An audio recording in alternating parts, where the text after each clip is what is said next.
Meus queridos irmãos e irmãs, é bom estar com vocês para mais um estudo na Escola Bíblica Dominical. Dou as boas-vindas a todos os irmãos, desejo que sejam abençoados e que o estudo de hoje, desta lição tão importante, possa trazer frutos para a nossa vida. O estudo dos dons é um estudo muito importante para a nossa vida cristã, para encontrar o nosso lugar no corpo de Cristo. Então nós vamos hoje aprender um pouco sobre essa diversidade de dons que existe e sempre existiu na igreja do nosso Senhor Jesus Cristo. Deus abençoe a todos. Nós vamos começar orando ao nosso Deus. Pai, obrigado porque estamos perante o Senhor e porque estamos diante de um assunto tão sublime, um assunto que nos dá a alegria de poder tratar dele, pois ele fala a respeito da nossa missão, da nossa função, da nossa utilidade dentro do corpo de Cristo. Abençoa o estudo de hoje, ajuda com as dúvidas, esclareça, ó Pai, dá-nos o teu Espírito Santo para compreendermos tão nobre assunto. Assim oramos em nome de Jesus. Amém. Meus queridos irmãos, o assunto é complexo, tanto é que nós estamos já na segunda lição, não é? A respeito dos dons, e ainda teremos a lição de domingo que vem a respeito do fruto do Espírito Santo. Pois bem, hoje a diversidade dos dons. Nós queremos então tratar este assunto nos referindo principalmente à primeira carta de Paulo aos Coríntios. A palavra de Deus nos diz a respeito desses dons nos capítulos 12 e 14 de 1 Coríntios principalmente, mas não exclusivamente, porque há outros textos bíblicos que tratam a respeito do assunto e que precisam de ser estudados também.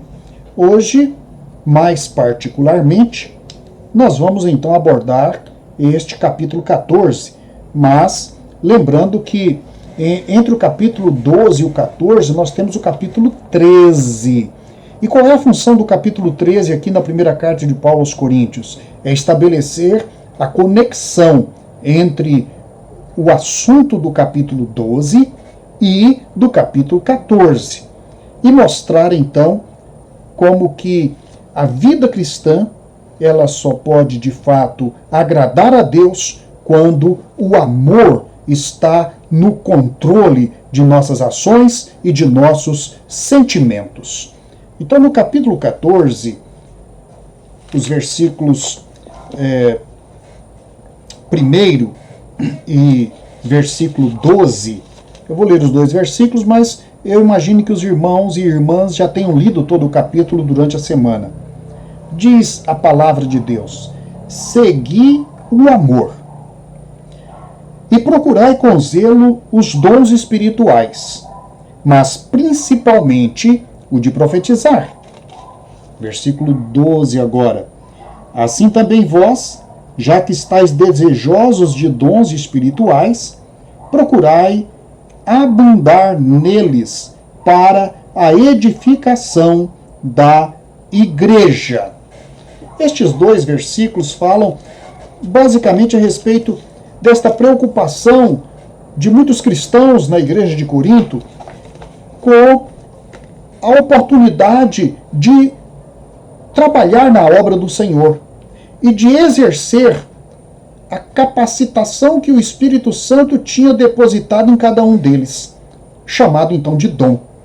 E eles estavam tão ansiosos para poder compreender este assunto e experimentar esta operação do Espírito na vida deles, que a igreja de Corinto acabou passando por uma crise. Uma crise que envolvia sentimentos os mais contraditórios. Alguns que achavam que eram detentores dos dons. Outros achavam que para cada dom havia um espírito distinto operando aquela capacidade na vida da pessoa. Outros achavam que o seu dom era melhor do que o outro e que, portanto, ele deveria ter privilégios na igreja. Outros achavam que esses dons eram para desfrute pessoal e que, portanto, eles podiam extravasar suas emoções dentro do culto porque estavam possuídos pelo Espírito. Ora, todos esses problemas, o apóstolo Paulo vai, então, destacar nesses 3 capítulos e dar a orientação correta a respeito daquele assunto, o assunto dos dons espirituais na Igreja do Senhor Jesus Cristo. Então, no capítulo 12, por exemplo, ele vai dizer: olha, meus irmãos, a respeito de dons espirituais, eu não quero que vocês sejam ignorantes. Não quero que vocês desconheçam o assunto. Porque por conta do desconhecimento do assunto, muitos mal-entendidos e muitas coisas absurdas estão acontecendo na igreja. Então, o apóstolo Paulo chama aqueles crentes para aprender a respeito dos dons. E ele vai então tratar em todo o capítulo 12, 13 e 14. Pois bem, comecemos então dizendo desse desejo que aqui fica explícito, este desejo por dons. Até que ponto este desejo por possuir dons estava sendo de fato correto? Na igreja de Corinto, parecia que as pessoas podiam escolher os seus dons e parecia que elas podiam exercer o dom para ter a primazia na igreja. Ora, é preciso esclarecer desde o começo que dom é algo que o crente recebe de Deus pelo Espírito Santo. Não é alguma coisa que ele corre atrás. Crente nenhum deve ter esta preocupação. Ele deve entender qual é o seu lugar, qual é o seu dom, como nós vamos ver. Mas esta busca desenfreada por dons, por poder, por capacidades que te exaltem, isto não.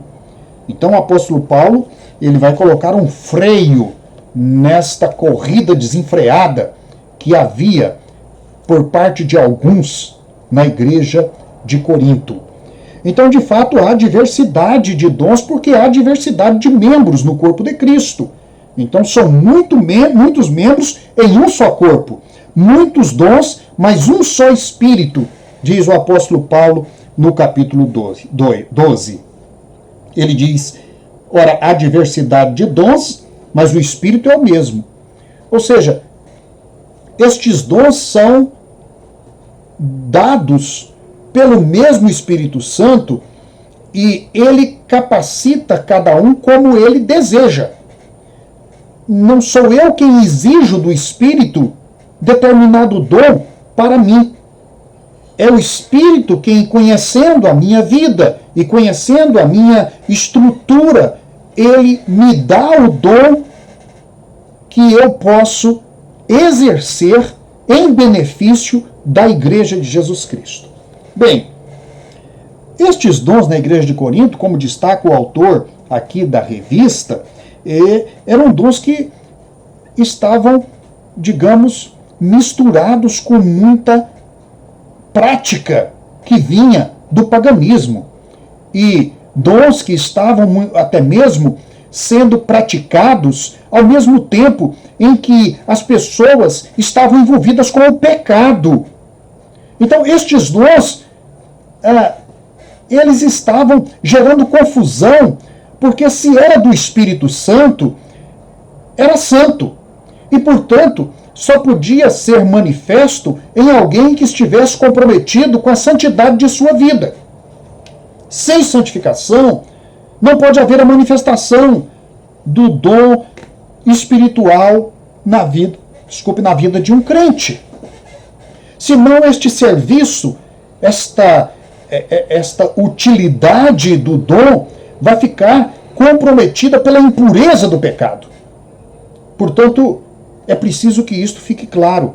O apóstolo Paulo condena na igreja de Corinto esta confusão que estavam fazendo de dom como capacidade e como fonte de autoridade e de prestígio, que de fato acabava por se misturar com o pecado, e muitas vezes pecado grave, como da prostituição, e separar isso então da verdadeira expressão do dom, que é uma expressão que acontece em santidade de vida.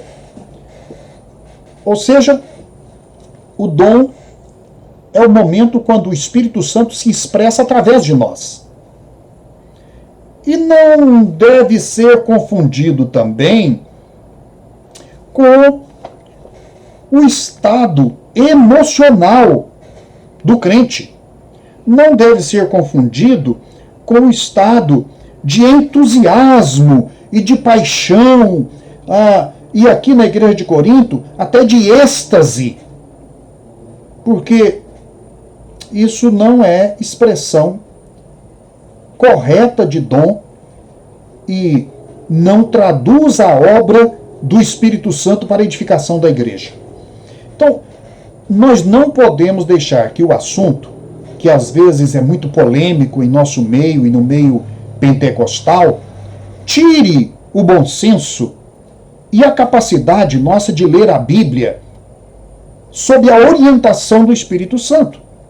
Se tem alguém que pode nos ajudar a compreender o dom, o assunto, o tema, a doutrina dos dons, é o Espírito Santo que o concede.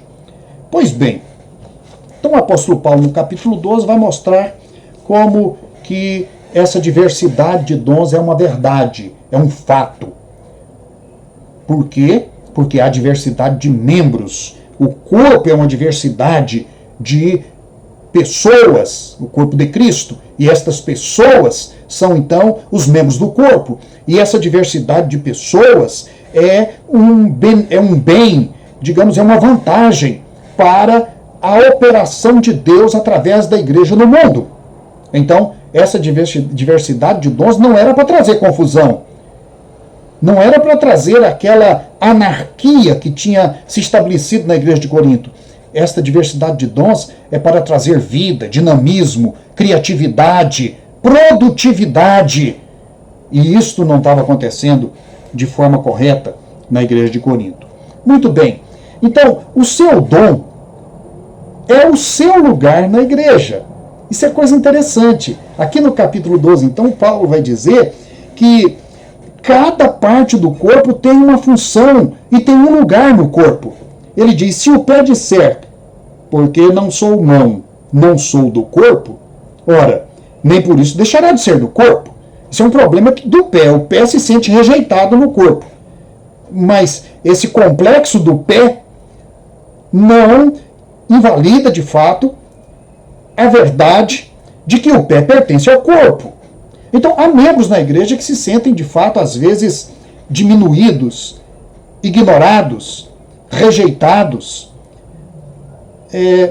inferiorizados, ignorados. Isso é lastimável, porque cada um de nós, representando cada parte do corpo, por menor que seja, é parte importante do corpo. O corpo é um organismo vivo. E então, o apóstolo Paulo vai dizer aqui exatamente isto.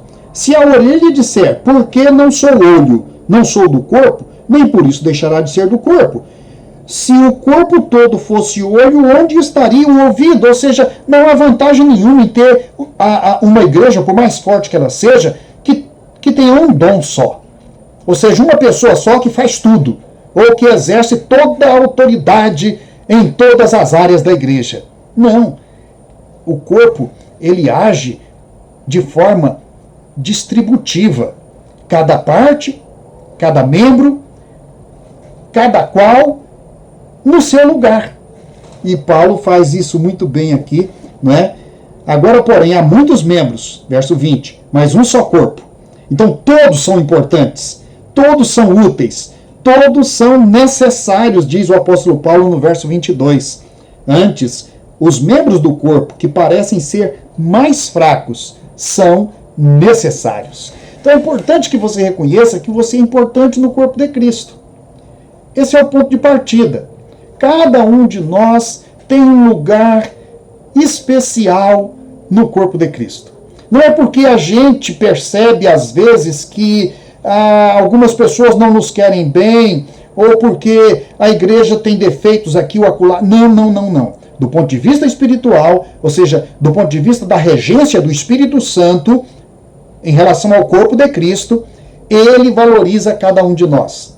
E ele quer que cada um de nós seja útil no corpo de Cristo. Por quê? Porque nós somos necessários ao corpo de Cristo. Eu sou necessário, você é necessário, é necessária. Vamos entender isto. É assim que a gente, então, valoriza o corpo de Cristo e valoriza a nós mesmos. É assim que eu entendo que Deus me colocou no corpo de Cristo. Deus me ama. Deus me quer bem no corpo de Cristo. Deus entende que eu tenho algo para dar, para oferecer, para abençoar como membro do corpo de Cristo. Bem, em segundo lugar, a igreja é o lugar dos dons. Isto aqui para enfatizar que dom não é uma propriedade particular de um membro, de forma nenhuma. O dom não é para usufruto do indivíduo. O dom não é uma posse que eu tomo de algum tipo de poder ou de qualidade que agora então vai me fazer ser melhor do que alguém, do que os outros, de modo nenhum. O apóstolo Paulo, escrevendo aos Efésios, não é? O texto está indicado aí. No capítulo 4 de Efésios, o apóstolo Paulo vai dizer que Jesus, quando ressurgiu e levou o cativeiro, ou seja, arrancou o cativeiro que impunha o jugo da escravidão sobre nós, ele então arrastou isto consigo e ele libertou-nos do jugo do pecado. Então ele subiu ao alto. E subindo ao alto, ele então deu dons aos homens. Que expressão maravilhosa esta aqui no capítulo 4 de Efésios. Ele deu dons. Então ele diz que a cada um de nós foi dada a graça conforme a medida do dom de Cristo. Não há dois iguais no corpo. Isso significa que cada um tem a sua medida, tem a sua capacidade, tem as suas propriedades, tem o seu lado generoso, tem a sua qualidade. E é diferente de um para outro. É por isso que a igreja é lugar de todos e de todos os dons. Então, ora, isto ele subiu, verso 9 do capítulo 4 aqui de Efésios. Que é senão que ele tenha descido às partes mais baixas da terra. Aquele que desceu é também o mesmo que subiu muito acima de todos os céus para cumprir todas as coisas. Isso é Jesus.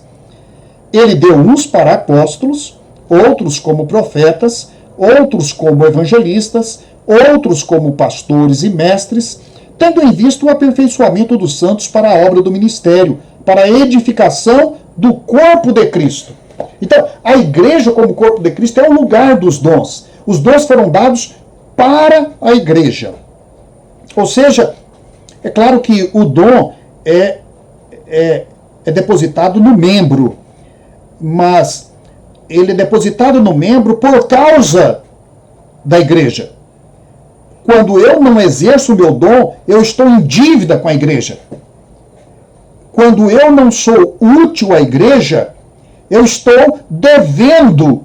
Somos todos devedores à igreja do nosso Senhor Jesus Cristo. Esta dívida nós adquirimos pelo dom que foi depositado em nós e que nós temos que exercê-lo para o bem da igreja. A igreja é, então, o lugar dos dons. É isso que torna a igreja maravilhosa.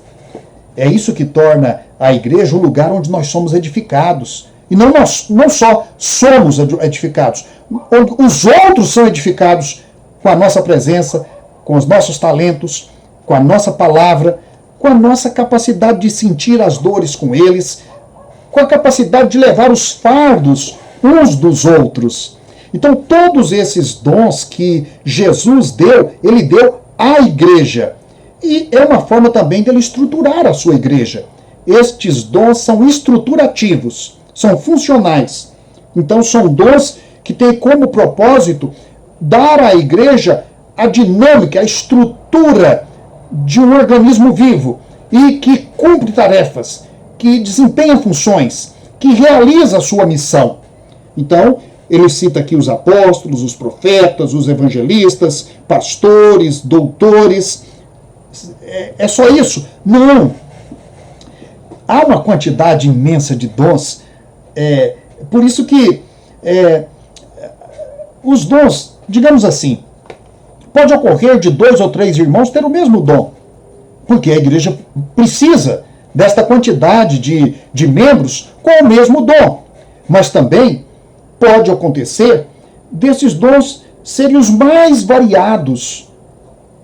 Olha, o estudo dos dons feito por Peter Wagner, um estudioso de crescimento da igreja e de dons espirituais, levou ele à conclusão de que o Novo Testamento dá base para a gente pensar em mais de 26 a 27 dons diferentes. O David Caulfield, que é também um outro estudioso de ministérios e de dons, esse aqui do Brasil, ele também mostra como que esta diversidade de dons é rica. Ela não fica só nesta conta de 4, 5 ou 6, ou daqueles poucos dons de Corinto, ou aos outros de Romanos. Não há um número final para a quantidade de dons que o Espírito pode, digamos, presentear a igreja. Vai depender de circunstância, vai depender do tempo, vai depender do lugar, vai depender da cultura, vai depender da forma com que a igreja precisa trabalhar e proclamar o evangelho ao mundo.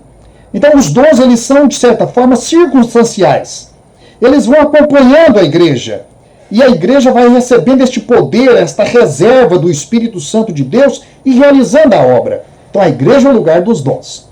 Em terceiro lugar, o dom é uma forma de complementariedade entre os membros do corpo.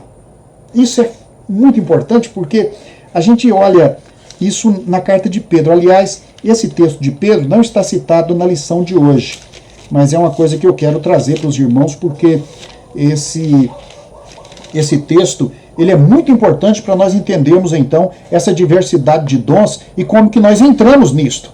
E como que nós somos também portadores de dons capacitados pelo Espírito Santo e como nós podemos também sermos úteis e bênção na vida dos nossos irmãos em Cristo Jesus. Como nós podemos ser complementares na vida dos nossos irmãos em Cristo. Isso é importante. Ninguém vive sozinho. Isso é importante. Ninguém pode sofrer sozinho. Isto é muito importante porque nós dependemos uns dos outros. Não há lugar para vaidade, não há lugar para soberba, não há lugar para aquele sentimento de desprezo. Isto tudo é manifestação carnal. Nós somos devedores uns aos outros. Então, Pedro diz assim, olha a sabedoria do apóstolo Pedro aqui no capítulo 4 da sua primeira carta. Servindo uns aos outros, conforme o dom que cada um recebeu, como bons despenseiros da multiforme graça de Deus. Se alguém fala, fale como entregando oráculos de Deus. Se alguém ministra, ministre segundo a força que Deus concede, para que em tudo Deus seja glorificado por meio de Jesus Cristo, a quem pertence a glória e o domínio para todos sempre. Amém. Olha, veja como veja como Pedro coloca o dom como sendo um elemento aglutinador e também um elemento de socorro, de bênção, que cada membro pode oferecer ao seu companheiro de jornada. O dom é, então, para ser este canal de complementação entre nós. O que eu não tenho, o outro tem. O que eu estou sentindo hoje e que às vezes está me entristecendo, o outro pode me dar uma palavra de ânimo e me ajudar. Eu estou enfrentando um problema na família, o outro já enfrentou e pode agora me esclarecer. Enfim, há uma gama de situações em que nós podemos influenciar e ser influenciados, agir em benefício dos outros e receber também em nós a bênção da ação dos nossos irmãos em Cristo. Então, é cada um, diz o apóstolo Pedro, servindo ao outro, conforme o dom que recebeu, como bons despenseiros. Ou seja, significa que o dom é como se fosse uma reserva, não é? Uma dispensa, e dela a gente tira aquilo que no momento a outra pessoa está precisando. E a gente oferece. A gente então socorre. A gente então abençoa aquela outra pessoa, orando por ela, ajudando, dando um conselho, caminhando com ela, dando uma palavra de força, tirando forças do dom que temos para suprir a falta, a necessidade do outro. Os dons, então, funcionam como uma complementação entre os membros. Por isso Paulo disse, olha, a orelha não pode dizer que não é do corpo porque não é olho. Olha, da mesma forma os outros membros, entendeu? Pois bem, em quarto lugar, precisamos entender o papel dos dons no ministério. Romanos capítulo 12, e aí a gente volta um pouco então aqui para o apóstolo Paulo. Esse texto dele é muito importante porque, dentre tantas oportunidades que Paulo vai tratar de dons, aqui aos Romanos é o modo mais sistemático e mais doutrinário com que ele trata os dons. Os dons, eles são exercidos como resultado da consagração de vida. Não resta dúvida sobre isto. Por isso ele começa o capítulo 12 dizendo: rogo-vos, pois, irmãos, pela compaixão de Deus, que apresenteis os vossos corpos como sacrifício vivo, santo e agradável a Deus. Quer dizer, esta é a fonte a partir da qual os dons se manifestam. É aqui onde o dom recebe de fato a sua natureza santa. É aqui onde quem trabalha é o Espírito Santo de Deus, naquele que consagra a sua vida como oferta no altar. Isto é então um momento chave no exercício dos dons na igreja, porque isto promove a integração do indivíduo com os ministérios da igreja. Então, apóstolo Paulo vai dizer assim: pela graça que me foi dada, ou seja, pelo dom que me foi dado, digo a cada um dentre vós, que não tenha de si mesmo mais alto conceito do que convém. Ou seja, o dom é para ser exercido na maior das atitudes, ou melhor dizendo, o dom é para ser exercido na plenitude de uma atitude de humildade. Não é pensando de si mais do que convém. Então, é para pensar de forma prudente. Ou seja, ter plena consciência da medida de si mesmo. E de como o que você tem da parte do Espírito Santo de Deus pode ser bênção na igreja do Senhor Jesus Cristo. Não com exclusividade, porque nenhum dom é exclusivo. Nenhum dom. Os dons são complementares, como nós já vimos. Pois assim como em um corpo temos muitos membros e nem todos os membros têm a mesma função, então aqui a palavra função é importante, porque função diz respeito ao organismo inteiro. O organismo é um conjunto de funções. E essas funções são, então, atualizadas, regidas, a partir dos dons. Assim nós, embora muitos, somos um só corpo e individualmente membros uns dos outros. De modo que, olha o que Paulo diz, tendo diferentes dons, segundo a graça que nos foi dada, preste bem atenção, diferentes dons na medida de cada um. Quem é que conhece a nossa medida? Somos nós? Não, se nós medirmos a nós mesmos, esta medida não vai sair certa. Quem sabe a medida do vaso, que somos nós, é o Espírito Santo de Deus. Porque Ele é quem nos renova, Ele é quem nos enche, Ele é quem nos produz como nova criação em Cristo Jesus. Então, Ele conhece a nossa medida. Quem somos nós? O que somos capazes de suportar? O que somos capazes de fazer? Onde somos úteis? E como podemos ajudar quando Ele precisar que nós sejamos, sejamos úteis em alguma situação na igreja. Então, as funções. Tem muita gente que não gosta de ser eleito para determinadas funções na igreja. É de se respeitar, talvez porque ele não se sinta capacitado ou com o dom para exercer aquilo. Mas não pode ser por negligência. Como eu disse anteriormente, nós somos devedores da igreja. Então, quando nós somos requisitados para exercer alguma função, algum papel na organização da igreja, nós precisamos estar de pronto. Nós precisamos estar disponíveis. Então aqui ele diz assim: se é profecia,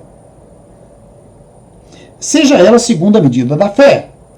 Se é ministério, então que seja ministrar. Se é ensino, que haja dedicação ao ensino. Se é exortação, que esse dom seja usado para exortar. Se é misericórdia, ou alguém que gosta de ajudar o próximo, faça-se liberalmente.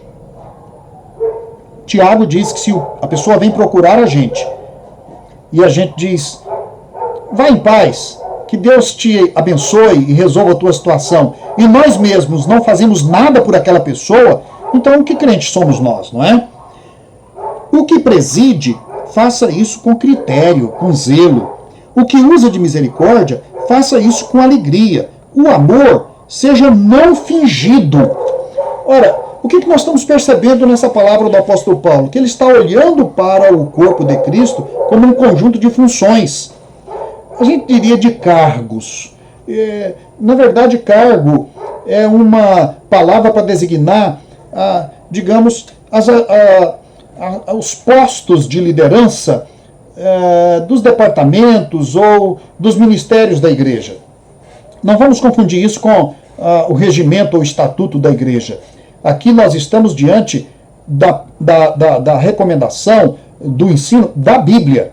Ou seja, mesmo que a igreja não tenha estatuto, que ela não tenha regimento, mesmo que a igreja não esteja, digamos, regida de forma legal, de qualquer maneira, a igreja ela já tem uma estrutura organizacional que é do próprio dom de Deus para ela. Ou seja, a igreja não precisa do sistema jurídico terreno para se organizar. Ela não precisa de orientação administrativa terrena para se organizar. A própria Escritura já dá a ela as funções que ela precisa ter e como ela deve exercer cada função para o bem do reino de Deus. Ou seja, a igreja tem sempre um presidente, que é Deus. A igreja tem sempre um executivo, que é o Espírito Santo. A igreja tem sempre um pastor, que é o Senhor Jesus Cristo. E agora então ela se organiza, ela se ajusta, ela se se torna funcional a partir dos dons que o Senhor dá à igreja, e na medida certa. Que maravilha! Então o dom, ele tem uma função importante na organização dos ministérios da igreja, na organização da estrutura da igreja. Isso tem que vir da palavra, não da lei civil, não dos regimentos humanos, mas por força da Escritura e por força do Espírito Santo que concede os dons à igreja. E por último, nós temos que voltar aqui a pensar então na relação entre o dom e o amor. Ou seja, o dom, ele se expressa como uma forma de amor. É interessante uma frase do David Cornfield, que eu já citei. Aliás, eu queria recomendar essas duas leituras, né, exploratórias a respeito do assunto dos dons. O livro do Peter Wagner, Descubra Seus Dons, e o do David Cornfield, que é Desenvolvendo os Dons. São livros que ajudam a entender isso. Mas o Cornfield, ele sugere então que o amor, no capítulo 13, é o ambiente para o exercício dos dons. Ou seja, se você tira o amor, é como se você estivesse tirando a água do peixe, o ar do ser humano. É como se você estivesse tirando a estrada do carro. Você não tem por onde se mover. Fica estéril. Então, o capítulo 13, ele faz essa relação, ou esta ligação, entre o 12 e o 14, entre a diversidade dos dons e a definição que Paulo dá aos dons no capítulo 14. De modo que Paulo vai dizer que o caminho soberano é o caminho do amor. Aqui a gente pode dizer o seguinte: do mesmo modo que o amor era o resumo da lei no Antigo Testamento, e todo o conjunto de mandamentos podia ser reduzido ao amor, também todo esse conjunto de dons e de regras e de ministérios, de funções e de organização deste organismo chamado igreja, desse conjunto de membros que a constitui, tudo isso pode ser resumido na palavra amor. O amor é a base. Amor é aquilo que une o corpo. Então, o amor é o ambiente para o exercício dos dons. Na verdade, o dom é amor em ação. E aqui no capítulo 13, nós vamos ver o apóstolo Paulo dizendo que ele queria que os crentes de Corinto se preocupassem com os dons, sim, porque os dons traduzem nossa utilidade no corpo. Mas, acima de tudo, que eles andassem em amor. O amor é a estrada. O amor é o caminho soberano. O amor é por onde a igreja deve caminhar, por onde cada membro deve caminhar. O amor é, de fato, o dom mais sublime de todos. Porque tudo passa, mas o amor não. O amor continua, o amor permanece. E Paulo diz, de todos os dons, vamos resumir no seguinte: permanecem, pois, a esperança, permanece a fé e permanece o amor. Mas o maior de todos é o amor. Aqui em 1 Coríntios 13, 13. Então, aprendamos assim com a palavra de Deus. Nós vivemos como crentes, dependendo um do outro. A igreja, ela se move pela diversidade dos dons. E cada um de nós tem um dom. Cada um de nós tem o seu lugar. A igreja é o lugar de todos os dons. Os dons fazem com que nós sejamos complementares uns dos outros. O dom é que, na verdade, segundo Paulo, organiza os ministérios da igreja. Os ministérios devem ser estruturados pelo dom. O dom é estruturante na vida da igreja do nosso Senhor Jesus Cristo. E esses dons não há outra forma deles serem exercidos senão pelo amor. O amor é o caminho do exercício dos dons espirituais. Que Deus nos abençoe. Sejamos assim, então, esclarecidos e vamos prestar atenção cada dia naquilo que a igreja precisa. E vamos, então, colocar a nossa vida à disposição do Senhor, dizendo: Senhor, eis-me aqui. O que o Senhor precisar e o que o Senhor mandar, eu estou disposto a fazer. Que Deus abençoe a todos neste domingo. Um abraço para todos os irmãos e irmãs, em nome de Jesus.